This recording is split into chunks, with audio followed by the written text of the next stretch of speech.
ಹೊನ್ನಾವರ ಪಟ್ಟಣದ ಚಂದ್ರಾಣಿ ಸಮೀಪದ ಹನುಮಂತ ದೇವಸ್ಥಾನದ ಮುಂಭಾಗದ ಅರಣ್ಯ ಇಲಾಖೆ ಜಾಗದಲ್ಲಿ ಬೆಂಕಿ ತಗುಲಿ ಗಿಡಗಳು ಹಾಗೂ ಒಣಹುಲ್ಲು ಸುಟ್ಟು ಕರಕಲಾದ ಘಟನೆ ಸಂಭವಿಸಿದೆ.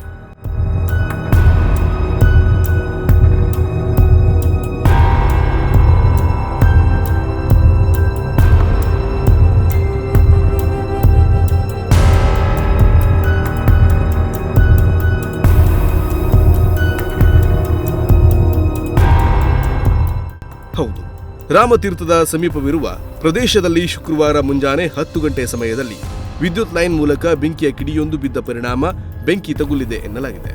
ಕ್ಷಣ ಮಾತ್ರದಲ್ಲೇ ಅರಣ್ಯ ಇಲಾಖೆಯ ಸ್ಥಳದಲ್ಲಿ ಬೆಳೆದ ಒಣಹುಲ್ಲು ಹಾಗೂ ಗಿಡಗಳಿಗೆ ಬೆಂಕಿ ವ್ಯಾಪಿಸಿದೆ.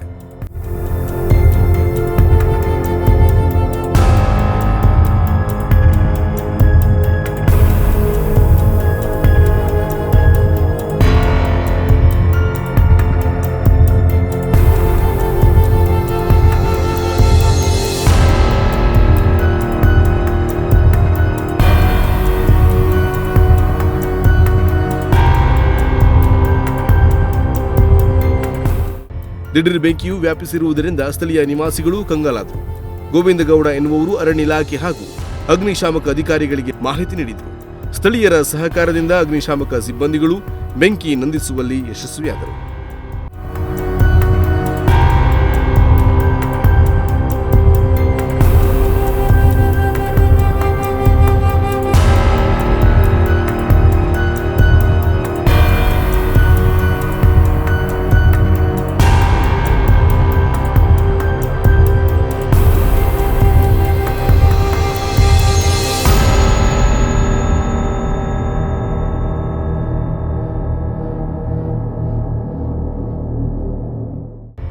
ನಾಗರಾಜ್ ನಾಯ್ಕ್, ನುಡಿಸಿರಿ ನ್ಯೂಸ್, ಹೊನ್ನಾವರ.